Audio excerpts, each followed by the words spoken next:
What is up, my fellow mobile gamers? In today's video, we got three different things we're going to go over. We are going to be covering the outdoor court, the divination shack, and finally, the camp reports. Like and subscribe for more amazing mobile game content. So this outdoor court right here is a very interesting building.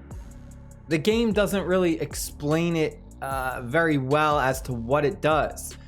Basically, what this building does is it's an automation building. So it lets you kind of automate your buildings or training. Once you go ahead and complete something, it will then immediately start it again.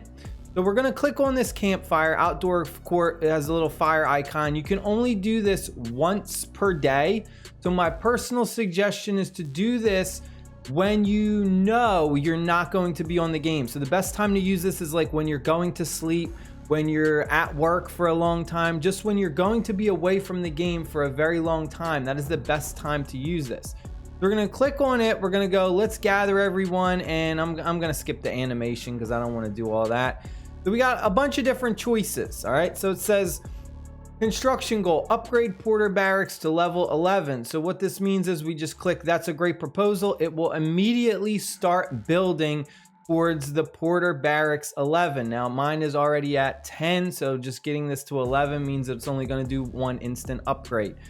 So the way that would work is, let's say we have two other buildings going on construction, right? So let's say I'm working on a Chief Hall 17, or I'm building up a barracks, or I'm building something else. Once one of those buildings are immediately done, it is going to start that Porter Barracks. So if I'm upgrading my Hall of Valor and my wall, immediately once one of those is done, because I chose that Porter Barracks as my outdoor court thing, it's going to immediately automatically just go ahead and start building it. So you see how when you're away from the game, if you're sleeping or whatever, once one of those buildings is finished, it automatically starts doing another building for you. So it really helps out a lot. So instead of you going to sleep and you missing out on a ton of time because your builders are just sitting there doing nothing for hours upon hours, they immediately start doing something. Same thing, let's click on another one and try and do another example. So right here, this would be for research. So it's the same thing for research. This is going to automatically do all of these researches for you after they are done. So it's just going to do one after another. So another time. It's a great time to do this when you are away from the game. Another one we have is the training troops one. This is the same thing. It's going to go ahead and it's going to continually train a certain amount of troops over and over and over again until it reaches that expected outcome of what it's looking for. So upgrade all troop types 3 times. So if we click that's a great proposal, it will immediately start upgrading them over and over again. Once it's finished, it'll do it again. And then finally, this one says I don't think it's necessary to deliberately do something right now. So he doesn't have anything, will not automatically enter training. So nothing's going to happen with this one. So watch what happens if I go ahead and I click that's a great proposal, right? Let's do this one. For instance, you'll see I have nothing training. So we're going to go over here. We're going to click this one. We're going to do the upgrade troops. We're going to click yes. And it's going to go give us the check mark. And you'll see it immediately starts doing that for us. So they're already going ahead and doing it. Now, another thing that you would do is, let's say I already had troops training and I chose that option. Again, as soon as my troops that are already training would be done, it'll immediately start doing it for me. All right, so it's a great little building. You need to take advantage of it. The game doesn't explain it exactly very well, but hopefully you have a better understanding of how to kind of use that. Next, we're going to go really quick over the divination shack. As you go ahead and you unlock different areas, you're going to unlock the different bones, and the bones is pretty simple. They're going to just show you different combinations, and then once you add them together, you'll have all the rune combinations unlocked. And then you can just click fast divination instead of kind of putting the bones together. So you'll have one for speed ups, food, wood, stone, gold, wood, and then the speed ups. So the thing that you have to pay attention to, these speed ups, so like the construction speed up, this speeds up the upgrade of buildings before you actually start the construction.